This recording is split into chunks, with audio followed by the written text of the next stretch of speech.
Hey guys, praise the Lord. आपका स्वागत है एक नए वीडियो में। आज मैं आपके लिए लेकर आई हूँ एक 1 ईयर बाइबल रीडिंग कैलेंडर। अगर आप अपनी बाइबल को रोज़ नहीं पढ़ पाते हैं और आप कभी भी अपनी बाइबल कंप्लीट नहीं कर पाए हैं तो ये वीडियो आपके लिए है। इसमें ओल्ड टेस्टामेंट और न्यू टेस्टामेंट के सभी चैप्टर्स को इस तरह से लिया गया है कि आप 1 ईयर में अपनी पूरी बाइबल कंप्लीट कर पाएंगे। ये ऑडियो फॉर्मेट है। इसके साथ आप अपनी बाइबल को ओपन करके रीड कर सकते हैं। डे 1 से लेकर डे 365 तक के सभी चैप्टर्स मैं आपके लिए लेकर आई हूँ। डे 365 पर आप अपनी पूरी बाइबल कंप्लीट कर पाएंगे, इसलिए आप इसके द्वारा आशीषित हों। और अगर आपको ये वीडियो पसंद आती है तो आप अपने फैमिली और फ्रेंड्स से शेयर करें, और अगर आप चाहें तो आप सब्सक्राइब, लाइक और कमेंट भी कर सकते हैं। So praise the lord, shalom to everyone. Let's get started. Day 36, chapter number 37, वाचा का संदूक बनाया जाना। फिर बसलेल ने बबूल की लकड़ी का संदूक बनाया। उसकी लंबाई 2.5 हाथ और चौड़ाई 1.5 हाथ और ऊंचाई 1.5 हाथ की थी। उसने उसको भीतर बाहर चौके सोने से मढ़ा और उसके चारों ओर सोने की बाड़ बनाई, और उसके चारों पायों पर लगाने को उसने सोने के 4 कड़े ढाले। 2 कड़े एक ओर और 2 कड़े दूसरी ओर लगे। फिर उसने बबूल के डंडे बनाए और उन्हें सोने से मढ़ा और उनको संदूक के दोनों ओर के कड़ों में डाला कि उनके बल संदूक उठाया जाए। फिर उसने चोखे सोने के प्रायश्चित वाले ढकने को बनाया। उसकी लंबाई 2.5 हाथ और चौड़ाई 1.5 हाथ की थी, और उसने सोना गढ़कर 2 करूब प्रायश्चित के ढकने के दोनों सिरों पर बनाए। एक करूब एक सिरे पर और दूसरा करूब दूसरे सिरे पर बना। उसने उनको प्रायश्चित के ढकने के साथ एक ही टुकड़े के दोनों सिरों पर बनाया, और करूबों के पंख ऊपर से फैले हुए बने, और उन पंखों से प्रायश्चित का ढकना ढपा हुआ बना, और उनके मुख आमने सामने और प्रायश्चित के ढकने की ओर किए हुए बने। पवित्र मेज का बनाया जाना। फिर उसने बबूल की लकड़ी की मेज को बनाया। उसकी लंबाई 2 हाथ, चौड़ाई 1 हाथ और ऊंचाई 1.5 हाथ की थी, और उसने उसको चोखे सोने से मढ़ा और उसमें चारों ओर सोने की एक बाड़ बनाई, और उसने उसके लिए 4 अंगुल चौड़ी एक पटरी और इस पटरी के लिए चारों ओर सोने की एक बाड़ बनाई। उसने मेज के लिए सोने के 4 कड़े ढालकर उन चारों कोनों में लगाया जो उसके चारों पायों पर थे। वे कड़े पटरी के पास मेज उठाने के डंडों के खानों का काम देने को बने। उसने मेज उठाने के लिए डंडों को बबूल की लकड़ी के बनाया और सोने से मढ़ा, और उसने मेज पर का सामान अर्थात परात, धूपदान, कटोरे और उंडेलने के बर्तन सब चोखे सोने के बनाए। सोने की दीवट का बनाया जाना। फिर उसने चोखा सोना गढ़ के पाए और डंडी समेत दीवट को बनाया। उसके पुष्प कोश, गांठ और फूल सब एक ही टुकड़े के बने, और दीवट से निकली हुई 6 डालियां बनी। 3 डालियां उसके एक ओर से और 3 डालियां उसके दूसरी ओर से निकली हुई बनी। एक एक डाली में बादाम के फूल के सरीखे 3-3 पुष्प कोश, एक एक गांठ और एक एक फूल बना। दीवट से निकली हुई उन 6 डालियों का यही आकार हुआ, और दीवट की डंडी में बादाम के फूल के समान अपनी अपनी गांठ और फूल समेत 4 पुष्प कोश बने। और दीवट से निकली हुई 6 डालियों में से 2-2 डालियों के नीचे एक एक गांठ दीवट के साथ एक ही टुकड़े की बनी। गांठें और डालियां सब दीवट के साथ एक ही टुकड़े की बनी। सारा दीवट गढ़े हुए सोने का और एक ही टुकड़े का बना। और उसने दीवट के 7 दीपक और गुलतराश और गुलदान चोखे सोने के बनाए। उसने सारे सामान समेत दीवट को किक्कार भर सोने का बनाया। धूप वेदी का बनाया जाना। फिर उसने बबूल की लकड़ी की धूप वेदी भी बनाई। उसकी लंबाई 1 हाथ और चौड़ाई 1 हाथ की थी। वह चौकोर बनी और उसकी ऊंचाई 2 हाथ की थी, और उसके सींग उसके साथ बिना जोड़ के बने थे। ऊपर वाले पल्लों और चारों ओर के बाजुओं और सींगों समेत उसने उस वेदी को चोखे सोने से मढ़ा, और उसके चारों ओर सोने की एक बाड़ बनाई, और उस बाड़ के नीचे उसके दोनों पल्लों पर उसने सोने के 2 कड़े बनाए जो उसके उठाने के डंडों के खानों का काम दें। और डंडों को उसने बबूल की लकड़ी का बनाया और सोने से मढ़ा। धूप और अभिषेक के तेल का बनाया जाना। उसने अभिषेक का पवित्र तेल और सुगंध द्रव्य का धूप गंधी की रीति के अनुसार बनाया। चैप्टर 38 होम वेदी का बनाया जाना। फिर उसने बबूल की लकड़ी की होम वेदी भी बनाई। उसकी लंबाई 5 हाथ और चौड़ाई 5 हाथ की थी। इस प्रकार से वह चौकोर बनी और ऊंचाई 3 हाथ की थी। उसने उसके चारों कोनों पर उसके 4 सींग बनाए, वे उसके साथ बिना जोड़ के बने। और उसने उसको पीतल से मढ़ा। और उसने वेदी का सारा सामान अर्थात उसकी हांडियों, फावड़ियों, कटोरों, कांटों और करछों को बनाया। उसका सारा सामान उसने पीतल का बनाया। और वेदी के लिए उसके चारों ओर की कंगनी के तले उसने पीतल की जाली की एक झंझरी बनाई। वह नीचे से वेदी की ऊंचाई के मध्य तक पहुंची। उसने पीतल की झंझरी के चारों कोनों के लिए 4 कड़े ढाले, जो डंडों के खानों का काम दें। फिर उसने डंडों को बबूल की लकड़ी का बनाया और पीतल से मढ़ा। तब उसने डंडों को वेदी के किनारों के कड़ों में वेदी के उठाने के लिए डाल दिया। वेदी को उसने तख्तों से खोखली बनाया। पीतल की हौदी का बनाया जाना। उसने हौदी और उसका पाया दोनों पीतल के बनाए।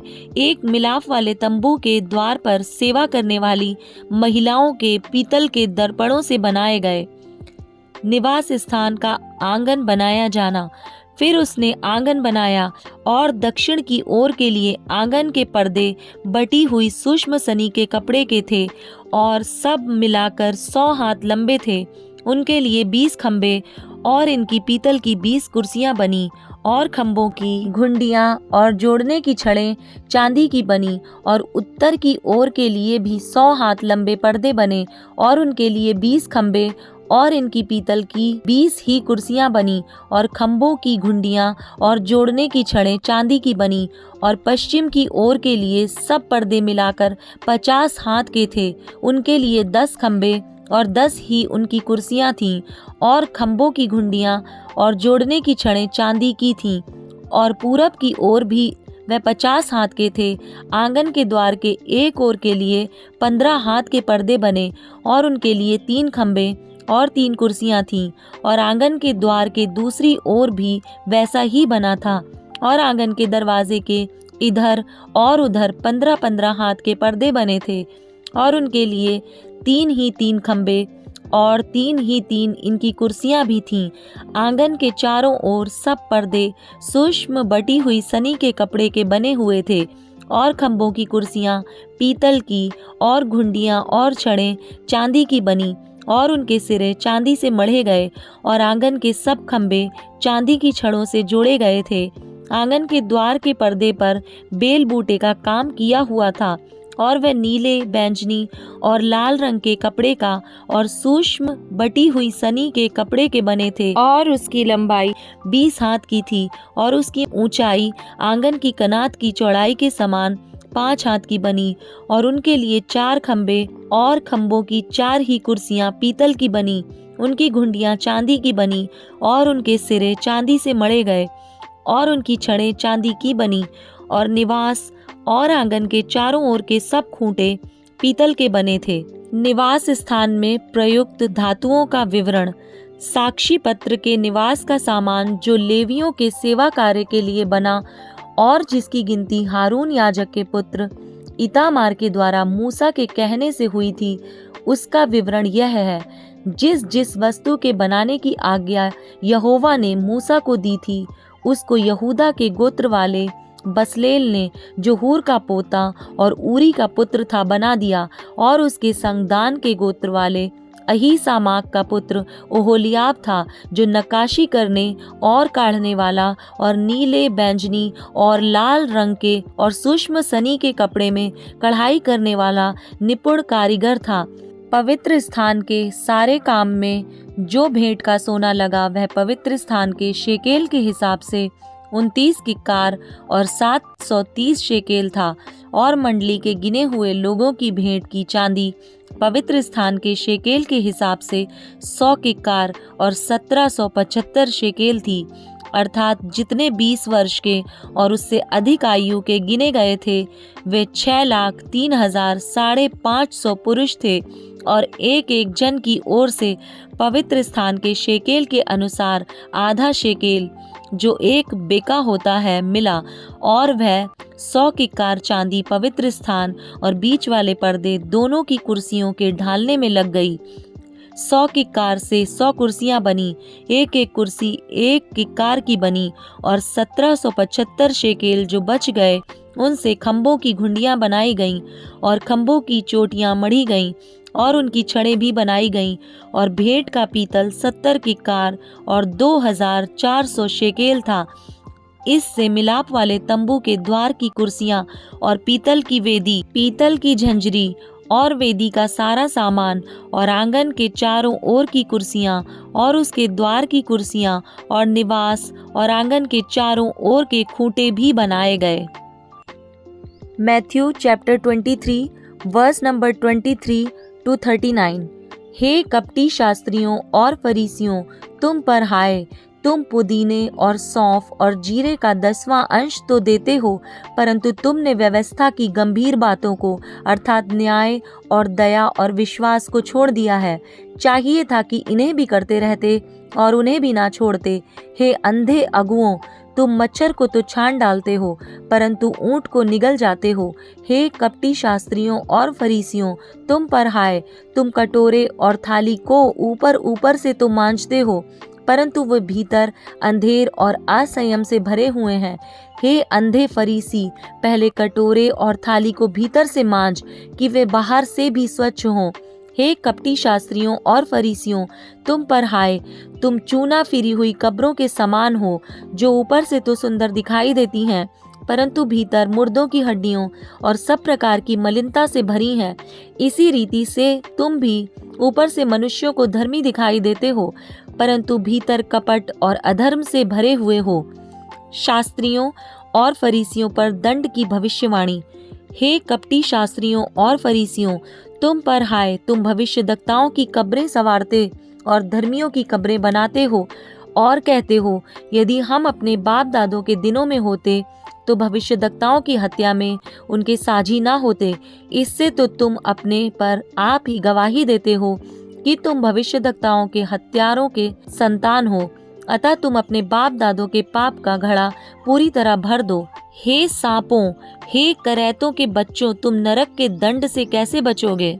इसलिए देखो, मैं तुम्हारे पास भविष्यद्वक्ताओं और बुद्धिमानों और शास्त्रियों को भेजता हूँ, और तुम उनमें से कुछ को मार डालोगे और क्रूस पर चढ़ाओगे, और कुछ को अपने आराधनालयों में कोड़े मारोगे, और एक नगर से दूसरे नगर में खदेड़ते फिरोगे, जिससे धर्मी हाबील से लेकर बिरिक्याह के पुत्र जकर्याह तक, जिसे तुमने मंदिर और वेदी के बीच में मार डाला था, जितने धर्मियों का लहू पृथ्वी पर बहाया गया है, वह सब तुम्हारे सिर पर पड़ेगा। मैं तुमसे सच कहता हूँ, ये सब बातें इस समय के लोगों पर आ पड़ेंगी। यरूशलेम के लिए विलाप। हे यरूशलेम, हे यरूशलेम, तू भविष्यद्वक्ताओं को मार डालता है, जो तेरे पास भेजे गए उन पर पथराव करता है। कितनी ही बार मैंने चाहा कि जैसे मुर्गी अपने बच्चों को अपने पंखों के नीचे इकट्ठा करती है, वैसे ही मैं भी तेरे बालकों को इकट्ठा कर लूं, परंतु तुमने ना चाहा। देखो, तुम्हारा घर तुम्हारे लिए उजाड़ छोड़ा जाता है, क्योंकि मैं तुमसे कहता हूँ कि अब से जब तक तुम ना कहोगे, धन्य है वह जो प्रभु के नाम से आता है, तब तक तुम मुझे फिर कभी ना देखोगे।